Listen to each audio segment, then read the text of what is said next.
5 राज्यों में विधानसभा के चुनाव हैं। मिजोरम के अंदर और छत्तीसगढ़ के पहले चरण के मतदान के लिए प्रचार थम चुका है और कल वोटिंग होनी है। लेकिन इस पूरे चुनाव को देखेंगे तो ऐसा लगता है कि नरेंद्र मोदी जी वो थके हुए नजर आ रहे हैं। और दूसरा, नरेंद्र मोदी जी को अब डर ज्यादा लग रहा है। 450 रुपए में सिलेंडर, अब की बार 450 रुपए में सिलेंडर। इस बार ये बताइए, ये देखिए आप, 450 रुपए में सिलेंडर इस बार। ये आज के अखबार की विज्ञापन में आपको दिखा रहा हूं। आज का सोमवार 6 तारीख का पत्रिका अखबार का 3 नंबर का पन्ना है। और इसी तरह के विज्ञापन जो है वो मध्य प्रदेश में अलग अलग जगह पर लगे हुए हैं कि 450 रुपए में हम सिलेंडर देंगे, इस बार देंगे। इस बात को कहा है। अब ये बात क्यों कही? क्योंकि राजस्थान में कांग्रेस जो है 500 रुपए का सिलेंडर दे रही है और यहां पर वादा कर रही है कि हम 500 रुपए का देंगे। अगर कांग्रेस 300 का कह देती तो ये 250 रुपए का सिलेंडर का आज जो है वो आपको मैं ये, अगर कांग्रेस ने ये वादा किया होता कि हम 300 रुपए में देंगे तो यहां पर 450 रुपए की जगह पर 250 रुपए लिखा होता। तो क्या नरेंद्र मोदी जी अब वो कांग्रेस के आरोपों से या कांग्रेस की स्कीमों से, कांग्रेस की योजनाओं से वाकई डर रहे हैं? और नरेंद्र मोदी जी को भी ये महसूस हो रहा है, ये लग रहा है कि उनकी बातें लोग अब कम सुन रहे हैं और कांग्रेस की बात लोग ज्यादा सुन रहे हैं। और इसलिए कहीं कांग्रेस की बात पर यकीन ना कर ले, इसीलिए जो है वो कहीं ना कहीं चीजों को घुमाया जाए और अपना जो है चेहरा लगा करके। क्योंकि अभी ये जो पोस्टर है, इस पोस्टर में भी शिवराज का चेहरा यहां पर आपको नीचे ढूंढने से मिलेगा, ऊपर केवल मोदी जी का चेहरा है। 450 रुपए में सिलेंडर। दूसरी एक जो बड़ी बात जो आज के अखबारों में और लगातार कई दिनों से मैं देख रहा हूं, नरेंद्र मोदी जी जो है वो थके हुए नजर आ रहे हैं। लोगों के लिए क्या विजन है आपके पास में, आप लोगों के लिए क्या करेंगे, क्या किया है, इस पर बात नहीं हो रही है। बात इस पर हो रही है कि कांग्रेस ने ये क्यों किया, वो क्यों किया, कांग्रेस ऐसा क्यों, वैसा क्यों, कांग्रेस जो है वो ये नहीं कर रही, वो क्यों नहीं कर रही, इस पर ज्यादा बात हो रही। मतलब कि या तो नरेंद्र मोदी जी कांग्रेस पर आरोप लगाने का काम कर रहे हैं या कांग्रेस के आरोपों का जवाब देने का काम कर रहे हैं। आपने क्या किया, डबल इंजन की सरकारों ने क्या किया, और डबल इंजन के आगे सरकार अगर लोग बनाते हैं तो आप क्या करेंगे, उस पर बात नहीं है।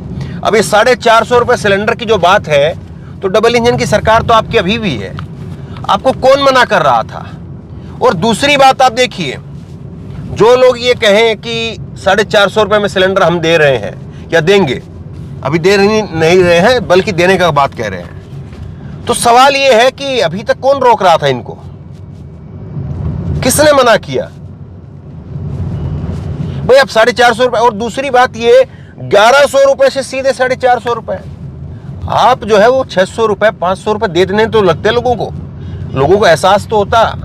अब लोग भी कहेंगे कि भाई इतना आधे दाम में छूट कहां मिलती है। और दूसरी एक और बड़ी बात देखिए, ये आज का और पत्रिका का पहला पन्ना देखिए। एमपी में एमपी को पार्टी का एटीएम बनाना चाहती है कांग्रेस, ये बात जो कही गई है कि एमपी को जो है वो मध्य प्रदेश को कांग्रेस पार्टी अपना एटीएम बनाना चाहती है। इसी तरह से कर्नाटक के बारे में बात कही थी, लेकिन कर्नाटक का क्या हुआ वो सबको मालूम है। और ये देखिए एक और बड़ी खबर जो है वो सुर्खी में आपको दिखाता हूं।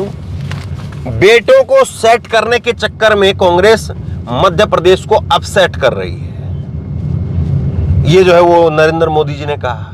तो कुल मिलाकर के कांग्रेस पर ही चीजें जवाब हैं।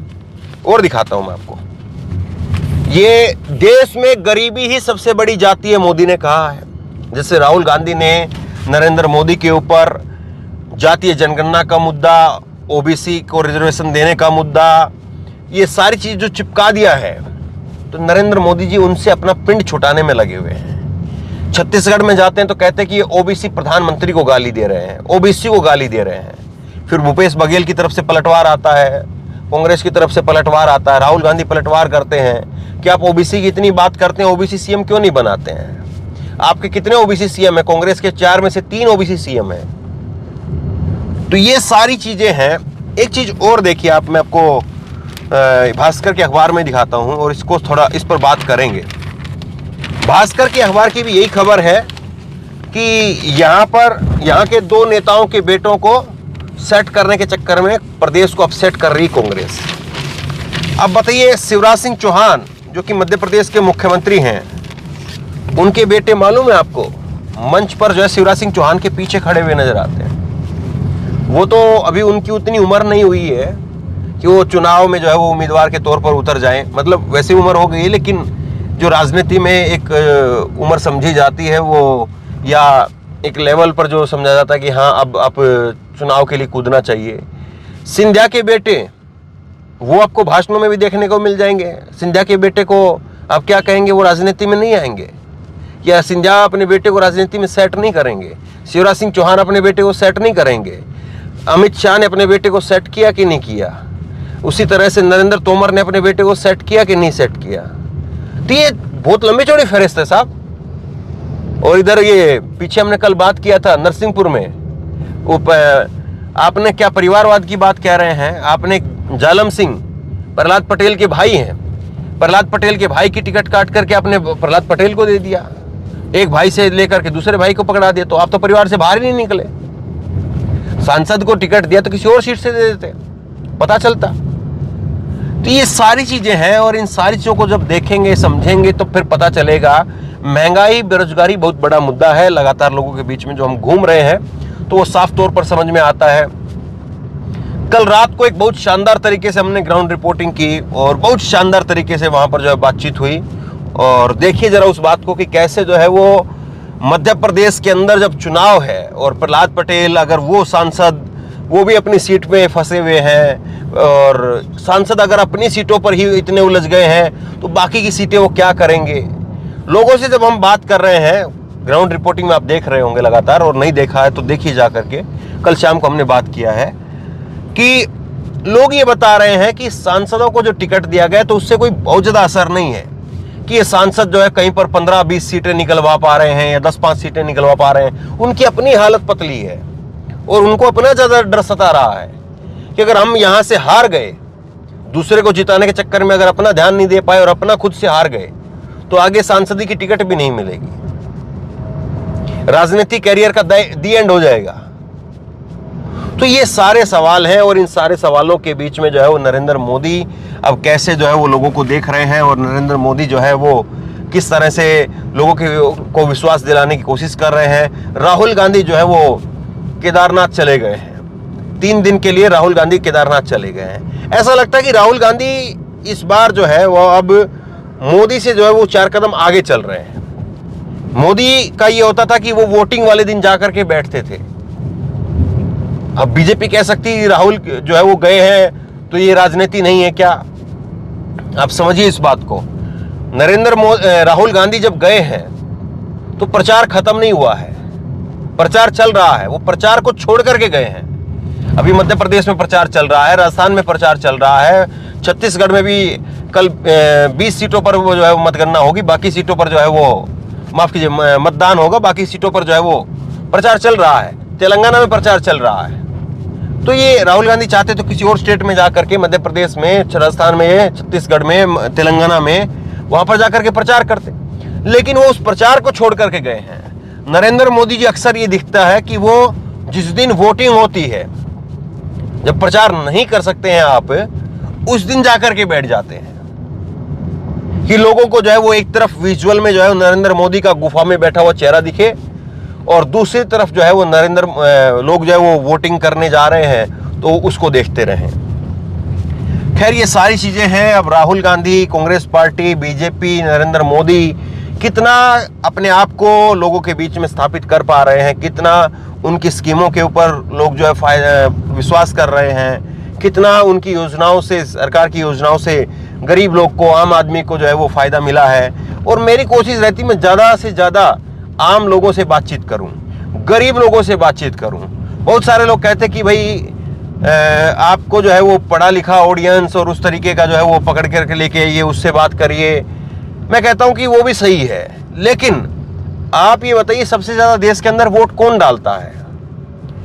देश में सबसे ज्यादा अगर वोटिंग कोई करता है तो वो गरीब तबका है, गरीब तबका ही सबसे ज्यादा वोटिंग करता है। बाकी के लोग तो छुट्टी मिलेगी तो दिल्ली के लोग तो जो है शिमला चले जाते हैं, ऐसे लखनऊ के या और कहीं किसी बड़ी सिटी के लोग, जयपुर के लोग वो कोशिश करते हैं, हाँ छुट्टी मिली है, 2 दिन जो है प्रचार की वो छुट्टी हो गई, या एक दिन संडे आ गया या कुछ और हो गया, 3 दिन बन गए, 3 दिन जो है निकल जाते हैं लोग। बड़े बड़े शहरों के लोग जो है मैं देखा है अक्सर, और पोश इलाके में आप जाइए, पोश इलाके के अंदर आपको काउंटर खाली मिलेंगे, लोग आते नहीं है, और उनके लिए कितनी सुविधाएं की जाती हैं। इसलिए गरीब जो है वो सबसे ज्यादा वोटिंग करता है। और मेरी कोशिश रहती है मैं गरीबों से खास तौर पर बात करूं, ताकि जो सरकार की योजनाओं का जो लाभ है वो उन तक मिलना चाहिए। सबसे अगर कोई ज्यादा जरूरतमंद अगर कोई है तो गरीब तबका है, तो उससे हम लोग बात करें। बाकी हम लोग चल ही रहे हैं, अब जबलपुर पहुंचेंगे और जबलपुर से जो है वो आपको दिखाएंगे। जबलपुर की भी 8 विधानसभाएं हैं, और इन 8 विधानसभाओं पर क्या होता है देखना बड़ा दिलचस्प रहेगा। जबलपुर जो है वो अपने आप में बहुत खास है, और जबलपुर में प्रियंका गांधी ने भी पहली रैली की बड़ी जो शुरुआत की तो वो जबलपुर से की। बीजेपी के लिए भी बहुत खास है जबलपुर, और इस बार जबलपुर में किस तरह से क्या कुछ होता है, 8 सीटें हैं, किसकी झोली में कितनी सीटें जाती हैं। नेटवर्क का बड़ा दिक्कत है, और मध्य प्रदेश बहुत बड़ा है, तो ये है कि कवर करने में भी जो है आपको अच्छा खासा जो है चलना पड़ता है, कई घंटों का रास्ता जो है वो तय करना पड़ता है। बहरहाल ये सारी चीज़ें हैं, लेकिन इन सब चीज़ों के साथ साथ जो है वो आपको चुनावी गणित, जोड़ तोड़, सब कुछ जो भी चीज़ें हैं वो आप तक पहुंचाने की जो है वो कोशिश ज़रूर करते रहेंगे। और चाहे उत्तर प्रदेश हो, चाहे और दूसरे राज्य हो जहाँ पर भाजपा की डबल इंजन की सरकारें चल रही हैं, तो वो सरकारें अपने जो है वो विधायक हैं या अपने सांसद हैं उनसे ज़रूर पूछिए कि हमारा कसूर क्या है, हमारा कसूर क्या है कि जो हम 450 रुपये में सिलेंडर नहीं खरीद पा रहे हैं, बाकी के लोगों को 450 रुपये में सिलेंडर आप क्यों दे रहे हैं। और फिर वही बात है कि ये जो लोग कहते हैं कि एक देश एक चुनाव होना चाहिए, तो ये अगर एक देश एक चुनाव हो जाए तो सोचिए, अगर एक बार चुनाव खत्म हो गया फिर 5 साल तक अगर चुनाव ही नहीं होना है तो ऐसे लोग क्या करेंगे। ये जो बीच बीच में थोड़ा जनता को राहत मिल जाती है, चुनाव के लिए ही सही, चाहे पेट्रोल थोड़ा बढ़ा नहीं है, पेट्रोल का दाम जो है 109 रुपये लीटर हम लोग भी कल भी भरवाया है, रोज़ भरवाना ही पड़ता है। तो मैं कल देख रहा था शाम को कि 109 रुपये का लीटर जो है पेट्रोल बिक रहा है। तो खैर ये सारी चीज़ें हैं। अब ये चीज़ें किस तरह से लोगों के बीच में कितना है, लोग कितना इन चीज़ों पर बात कर रहे हैं, कितना इन चीज़ों को लेकर के लोग चिंतित हैं, ये आप तक पहुंचाने की पूरी कोशिश है। शेयर कीजिए इस खबर को, लोगों तक पहुंचाइए। ग्राउंड रिपोर्ट आप ज़्यादा से ज़्यादा देखिए। ग्राउंड रिपोर्ट जो है वो करने के लिए हम लोग आए हैं इतनी दूर से। ग्राउंड रिपोर्ट अगर आप नहीं देखते तो थोड़ा सा जो है वो लगता है कि हमारा काम जो है वो उसका उतना जो हमें उस काम के बदले में जो आप लोगों की वाहवाही या आप लोगों की तरफ से जो हौसला अफजाई मिलनी चाहिए थी वो नहीं मिल पाती है, और उस पर थोड़ा सा आगे काम करने के लिए जो है जो मोटिवेशन मिलना चाहिए वो फिर नहीं मिल पाता है। इसलिए आप लोगों से रिक्वेस्ट है, ग्राउंड रिपोर्ट आप ज़्यादा से ज़्यादा देखिए, लोगों तक पहुँचाइए। धन्यवाद।